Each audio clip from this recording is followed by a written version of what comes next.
Whatever you don't have time for, you need to have money for. Whatever you don't have money for, you need to have time for. A substantial amount of money was lost in my first 3 months because it wasn't being done right. I'm always grateful for the people over at ADT because they gave me a chance to make it right.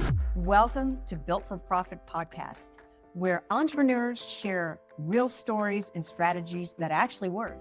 We're here to inspire, challenge, and give you the playbook to profit with purpose. Let's get into it. Let's do it. You see these trucks driving around all the time. And now that they're on your radar, you're going to see that the little signs, it's just going to be everywhere. We didn't realize that this company was structured this way. And I'd say this is the second time we've had a real conversation like this with a company. And we didn't realize whether it was a franchise structure or a dealer structure. And so today we're talking with Vinson Baker, and he works with ADT. He's got a background that started in a totally different industry, and he got out of that. We'll let him share his own story, but to focus on more of having time with his boys, having some flexibility and freedom, common things that we hear about entrepreneurs. When you see it happen and come to fruition, that is a refreshing story to hear. And he's got a lot of lessons. Shay and I have had the privilege of talking to him previously, and we said, your story needs to be on the podcast. That's why we brought him on to the Built for Profit podcast. So Vinson, welcome to the podcast. Hey, Vincent, nice seeing you again. What's going on?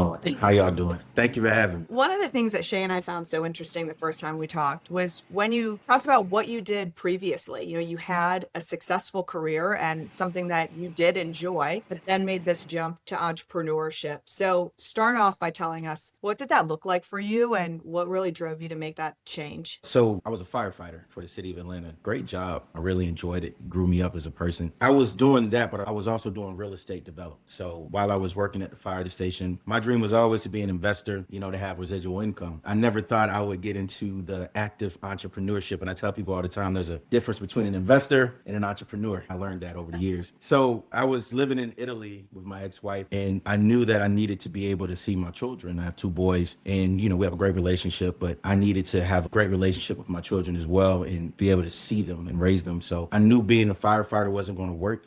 Our schedule was 24/48. I had the real estate, and then ironically enough, the guy that I did ADT with, I put ADT in every single one of my rental properties, was like, you know what, man, I got an idea for you. How about you start a dealership? And I said, it seems simple enough. And then next thing you know, Safe Dwelling Security was born. I love it. Because you just wake up one morning and be like, you need to go from firefighting to security. Yeah. It seems like a natural. Yeah, it doesn't just naturally jump into that. No. But what's interesting is you've been a protector in either role. But, Absolutely. I mentioned this in the intro. Shay and I didn't realize before, like 2 years ago, probably, that ADT was structured the way that they are. And obviously, they're not exactly a franchise like we're typically featuring on the podcast, but the way that they have independent dealers still with this structure of support and systems that come in to help that mimics a franchise model. And that's why, we still wanted to feature it here. So tell us a little bit about, was that something that you were definitely looking for, or was it just because your business partner or friends? Yeah, my ex-business partner, he just was a high-level salesperson for a dealer. He was saying, let's start a dealership, because I put in every single one of my houses. I referred ADT. I should have been a salesperson for ADT before I was even a dealer, because I was referring it to everybody else because I do real estate. And a lot of my buddies did real estate.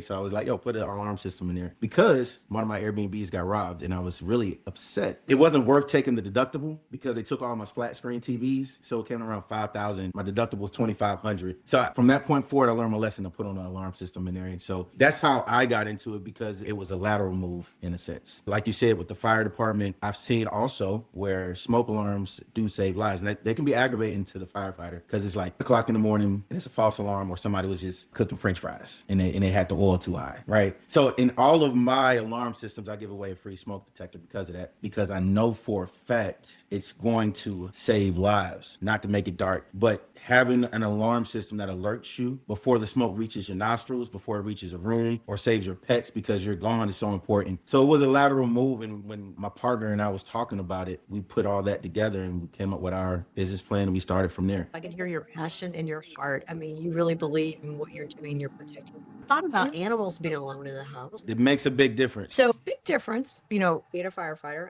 Not personally done it, but it seems like like you said, you're on, you're off, you're there, the drill, pun intended. And then you go to self-employed. You are your own boss. You get to fire yourself, hire yourself back, all the good things. So you jump in. What was the biggest like aha or lesson you learned right out of the gate? Not to go too deep into it, and I'm always going to be thankful for this gentleman for starting the business with me, but the business wasn't done correctly. I didn't know anything about the business. I read all the paperwork. I knew what was at stake for me signing off with my name on this business and starting it, but I didn't know the operations of an alarm company or a sales company. But we're not just sales companies. That's the thing about being a dealer with ADT. You're also a service company. You have to know how to install these things. You have to be low voltage licensed. That was my biggest learning curve. And to answer your question specifically, getting organized and understanding the operations of what this business meant was my biggest aha moment, in knowing how to pay attention to what's going on in the company so it doesn't come back cost you either time, money, or legal. So that was my first lesson in entrepreneurship. Can you share, without going too deep, Vincent, like a lesson learned so that they do not do that? So mine was money cost. A substantial amount of money was lost in my first 3 months because it wasn't being done right. Caused the separation between me and my business partner. I'm always grateful for the people over at ADT because they gave me a chance to make it right. And it took me a while, but that process is where I learned it. So to answer your question specifically, you have to do the research. And if you don't do the research, you got to have the money to pay somebody to do the research for you. But then you can't just pay them. You have to have some type of contract that holds them responsible. You got to cover your bases, because I can pay anybody to be an expert to consult me, but it's a time money thing. Whatever you don't have time for, you need to have money for. Whatever you don't have money for, you need to have time for. So you have to figure out where that parallel works between you and your skills, then know who to hire and know what you need to do. And starting a business, cash flow is important. It's cake. And if Just for full disclosure, we did not hire him or give him a script to work in from our training. No, but it's so important. It cost me money. If I had somebody with me there, or if I knew what to look for there, it would have saved me a lot of money. So many people are going to hear that and go, oh, yes. Because you go into business to have more time and money. And all of a sudden you're like, what happened? So I want to hear, Vincent, some tactical things, because I know just from talking to you, because we have already, you're operating different now than you were 5 years ago. So what are key things that you do different now than even say 3 years ago you weren't doing? The biggest thing that's changed in the last couple of years where we've really started taking off is, of course, we start hiring people, but getting help, right? So the first thing I did was I brought some help, and I pay them weekly. They handle things that takes the time off of my plate. We have our meetings every Monday, and then I have my reflections every weekend. That way I'm fresh from my meeting on Monday. And then, of course, because we're in sales, I have my sales meetings, I have my technician where I meet with my tech manager, and then anything else for legal or any admin work, we have it separated in 3 different parts. We have 3 different workflows for the week with 3 different sets of objections. And you basically know your number that you got to hit in sales anyway to keep the business operating. And you should know that number. And this is what really changed for me. I understood my percentages. I know what percent of a deal I make. So I know what my overhead is. And so I know how many deals I need to make based on that percentage per deal. And this was key because of the way I learned business. Factor in loss in that percentage. So I don't just go off the deal and the money I make, but I literally factor in X amount of dollars of loss every month. So I know if I cover this, even though I'm trying to recoup loss always, if I don't, I know I'm covered if I hit X amount of sales. And that's the biggest difference. I could go into 18 different questions, and O'Shea could too. No, Can I ask one more? Keep going. Vincent, how does it feel operating the way you do now versus the way you used to? You just went on a list of things that we could dive into, these different meetings, these reflections, the way you're leading these teams. It's all gold. But I'd have to imagine this feels so different showing up not as an ADT dealer anymore, but as a CEO. I felt like a hustler in the beginning. I used to put that on my hip as a kid, like, oh, I'm a hustler. I'm gonna go out here and I'm gonna get it. I'm gonna get it. I'm gonna get it. Same thing in the fire department. I remember in our training, you got to get it. That's always been my mindset, but it feels so different now because on top of that, that's your baseline. You got the work ethic, but true efficiency comes in when you have work. I want to make sure I'm saying this right. I don't know the actual definition, but I'm going to say it in my terms. The ability to work plan. You put that together, you have now efficiency. But in the past, I was a workhorse, and you got power going in one direction or all over the place. It's not as powerful when it's all over the place, but when you streamline it in one direction, it's so effective, and it gives you the ability to see afar off. and plan your future around that thought process, around the expectations you know you and your team can hit. Instead of you just saying, oh, I'm gonna go out there and I'm gonna get as many deals as I can today, or I'm gonna service as many accounts as I can today. It's a real plan. Listeners, get pen and paper,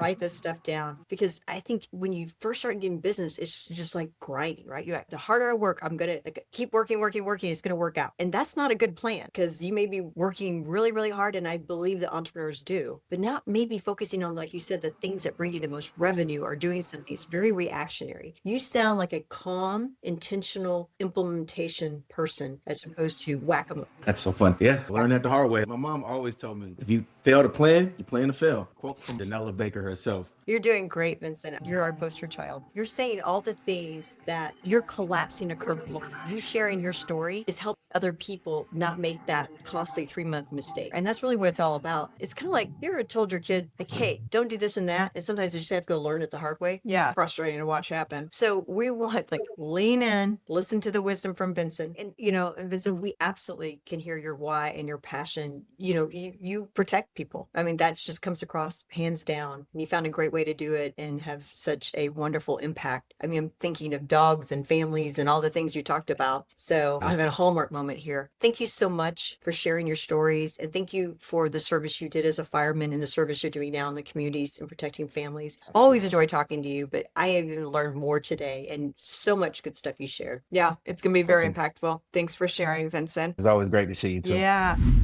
We are proud that today's episode was brought to us by Imperial Design and Display.